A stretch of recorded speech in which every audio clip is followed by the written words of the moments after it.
Welcome. My name is Eric May. I'm the director of the UWA Industry 4.0 ERDi TestLab and also the CEO of the Future Energy Exports CRC. And it's a great pleasure to be your MC this evening as we mark this significant milestone building Western Australia's capability in digital technologies.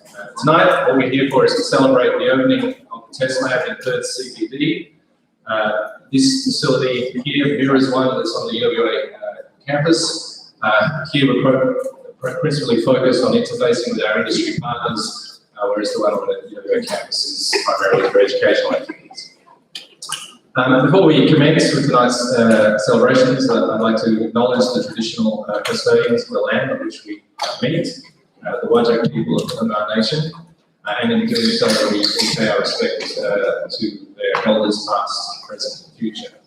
And I'll also point out that we are also meeting online through a digital feed that's going out on our YouTube channel, the ERDi TestLab digital YouTube channel. And for those of you who are online, once the formalities conclude, if you want to see the actual lab, there is a video that you can sort of do a fly through there and get a sense of things. So we appreciate your joining us this evening. Okay, so formalities are going to go for about 20 to 30 minutes, and then after that we'll be celebrating here for about another hour.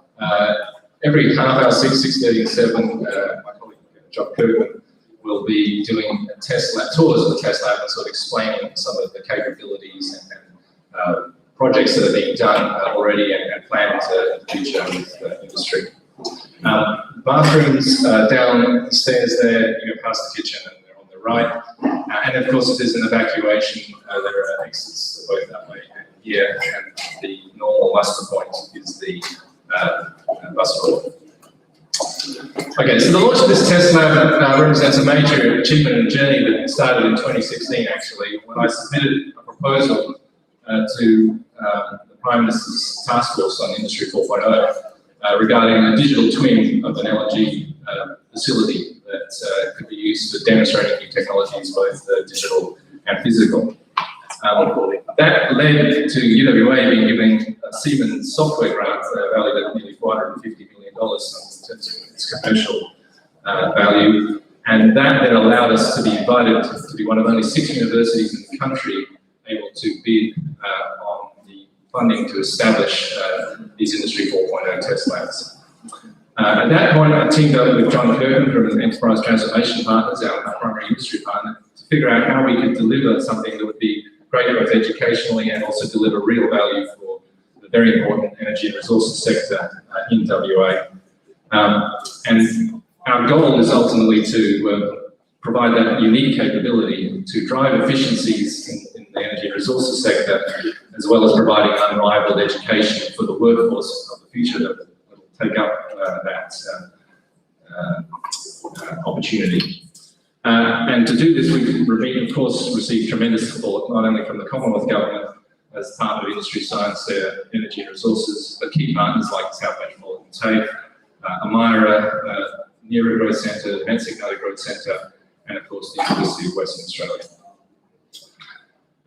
Just finally, the University of WA's Industry 4.0 Test Lab will also be a key facility within the Future Energy Exports CRC.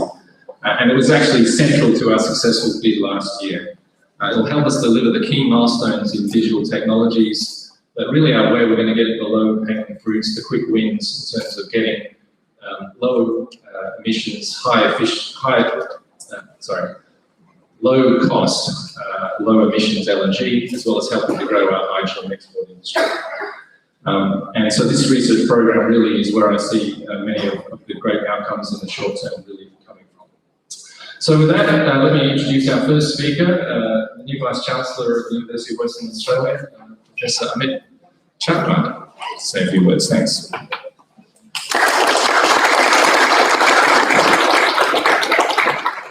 Good evening, everyone. Thank you, Eric. As I was coming into the building, we've recently moved to Perth and still not quite familiar. I was dropped up here and kind of tried to find whether I'm in the right building. So I see a party going on. So I'm not quite sure that Eric invited me to a party, but very quickly he discovered me, kind of figuring out what's happening here. So let me congratulate you, Eric, for your leadership and various partners who have brought us together. As new Vice Chancellor at UWA, one of my hope for the university is that we're going to put the immense talent that we have at the university at the disposal of the people of WA, so that we can have more impact of our work for the benefit of the state. Those of you who may or may not be familiar with UWA, we were founded about 110 years ago, and our founders actually made sure that we understood what our role was. And one of our roles is really to serve the people of WA. And this partnership exemplifies what that might look like. Of course, it doesn't happen by accident. We are an organization full of a lot of people, and our structure, unfortunately, academic structure, is such that very quickly, unless we're careful, we find ourselves working in silos, even within the campus. We may not actually know who the next door neighbor might be, what they might be doing. So we're trying to bridge those gaps, but occasionally we get lucky. As I said, we're a people organization. Occasionally we get lucky when you have a professor like Eric, who does not need any encouragement from the Vice Chancellor. He is actually leading us in many of this. And although I'm new, I know him by reputation. When I was looking at UWA, looking at some of the interesting things he does in the community, the work that he did, Eric certainly is enough. And this is the second or third time that we meet. But what I can tell you is that we need more of this partnership, and we need more professors like Eric at the university. So let me simply thank you, all our partners, industry partners. Of course, as much as we wish to make our contribution, we only have a role to play. We cannot play the role unless you allow us to play that role. So I immensely thank you for your interest in this. I think this should be a wonderful role model for all of us to follow. I wish you best, Eric. I'm pretty sure we'll do many more of this in the days ahead, and congratulations on the job.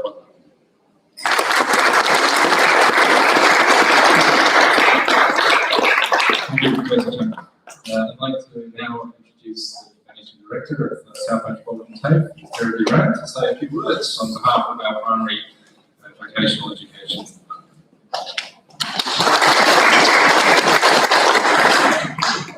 Thank you, Eric. Good evening, everyone. It's a pleasure to be here representing South Metropolitan TAFE as a vocational partner for this exciting TestLab launch. There's significant value to be realised in the partnerships between the vocational and higher education sectors, and this is a fantastic example of that.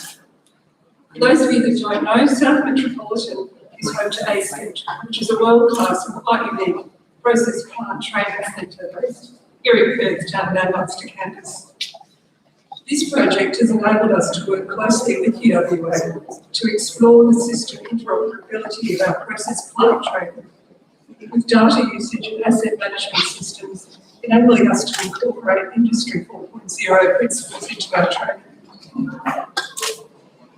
The result is led training outcomes that dovetail into university outcomes, such as this amazing TestLab here. South Metro has a strong strategic focus on developing qualifications that are embedded with Industry 4.0 skills and capabilities, and the benefit of this collaboration for our organisation has been invaluable. It has allowed us to contribute to the evaluation of new technologies, manufacturing and business models through the development of training programs. For TAFE, working alongside industry in this work is vital, connecting theory to the real-life application of technology in the working environment. We're very focused on capitalising on technological opportunities presented by Industry 4.0. We know this is an important way to support diversification in our economy, which now more than ever is critical. In collaboration with UWA and the AI Group, we've recently launched a scope of training and deployment of applied technologies. This deployment will allow new trainees as well as existing workers to gain essential Industry 4.0 skills across cyber physical systems, cloud computing, and control systems. An important partnership with ERDi will allow these students to access this fantastic TestLab along with specialised training facilities at our ASIC facility. The traineeship will lead into an associate degree in applied technologies, which is currently being developed between UWA and South Metropolitan State and UFIRS. So in summary, we're really looking forward to seeing the outcomes of this fantastic collaborative project and hope to see Western Australia continue to show leadership in the development of education and training programs for future skills. Thank you.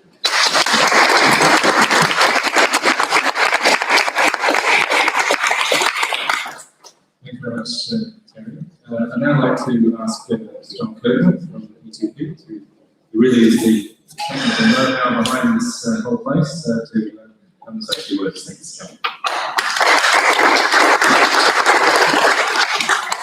Thanks, Greg.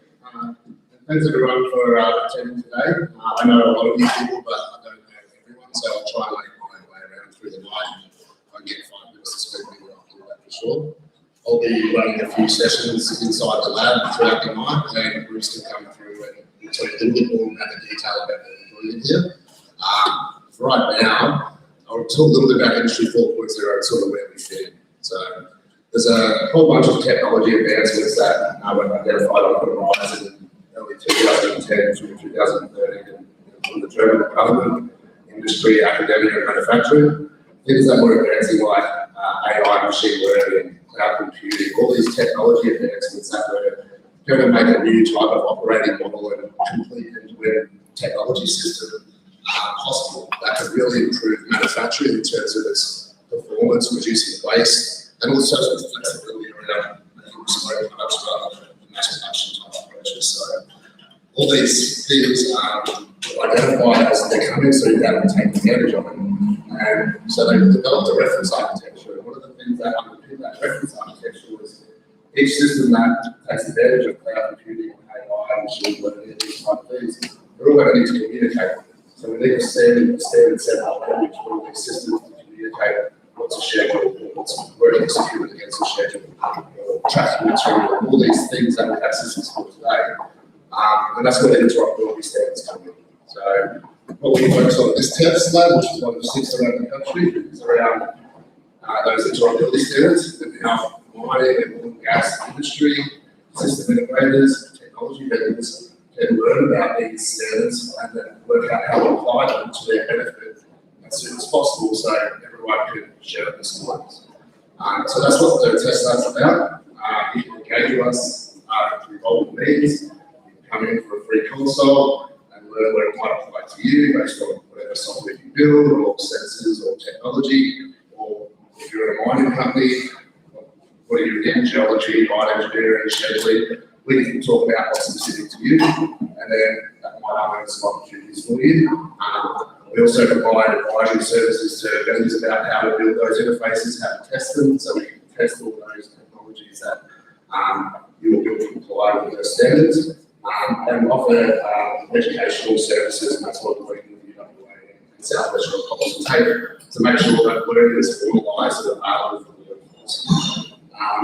One of the other things we do at the lab is we run major projects where a bunch of industry partners might want to get together and really work this out and test it on the lab environment before they able to deploy something into operations. And on that, our first industry project that we launched was a partnership with Amira, and I'd like to thank Amira and some of our major sponsors for that. Fortescue Metals, South 32, and Goldfields. We're all collaborating on the Amira P1208 project, which is enabling interoperability in natural resources. Mouthful. So I'd like to thank them for their support and just give them a bit of a round of applause, because without that first industry project, a lot of this would have been possible.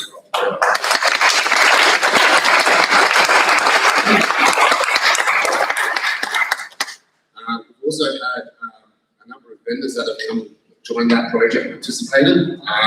And I'd like to give them a shout out because a lot of these companies have done this off their own cost without any sort of financial reward to go into that, which shows a big commitment to spending time and money on supporting a project like this, which is quite costly exercise to enhance your software and support the interoperability standard, many hundreds of thousands of dollars. So I just like to thank those vendors that have participated and shown some leadership on that side of the fence, because again, this project wouldn't be possible without those guys.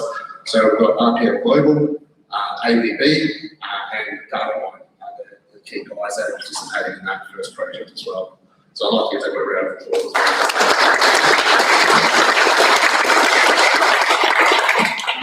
So I think that's all the thank yous. Of course, Betsy provided ERDi, UWA, South National Tape First outside establishing this facility.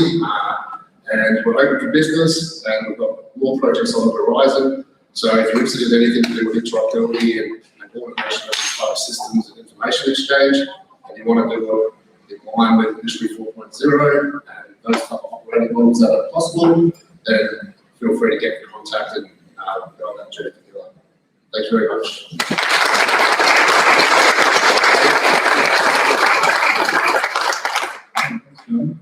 Finally, I'm pleased to ask Peter Clark to say a few words on behalf of our key partners, the growth sectors, NERA and Metsi United, who really were the reason why we have the ability to do 2 locations. Thanks, Ben.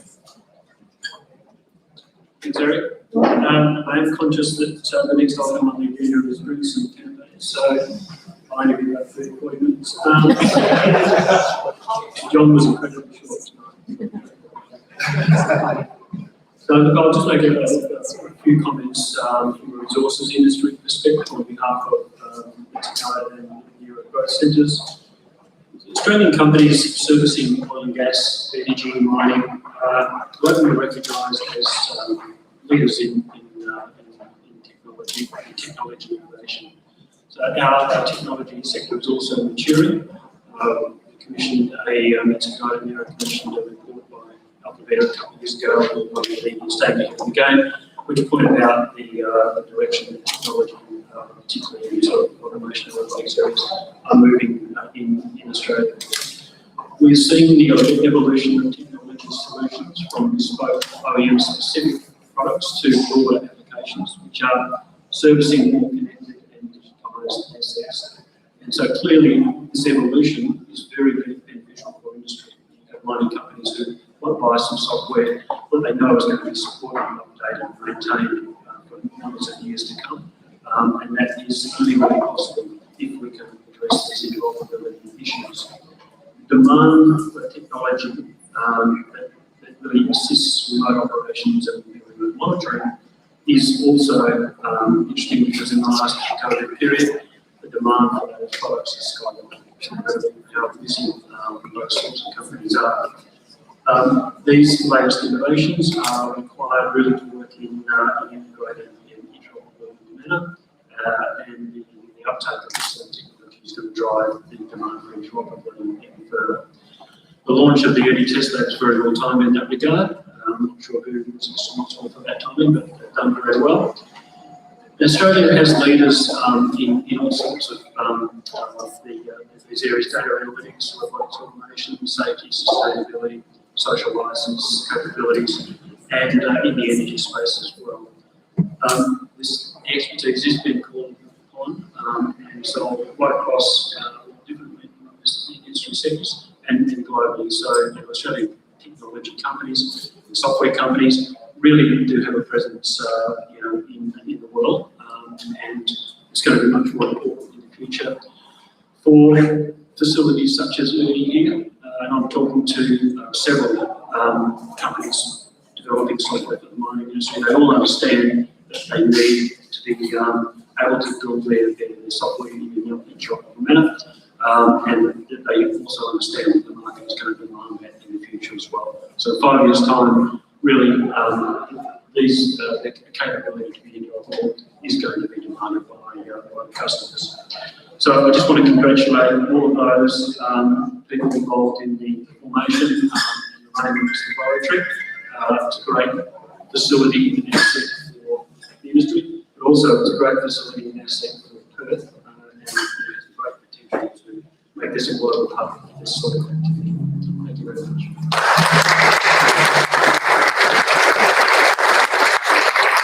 Thanks very much, Peter. I can assure you it was perfectly, we planned everything to the week. Well, that concludes the formalities, but before I wrap up, I'd like to just ask for a round of applause for the two people who did most of the work in terms of bringing this together, and they're Mr. Cameron Bowden from ETP and Dr. Peter Falloon from UWA. Thanks for that. That's it from now, so about 7 minutes we'll have a few first tour going through, so please enjoy the drinks and the cafes and make the most of your test lab. Thank you.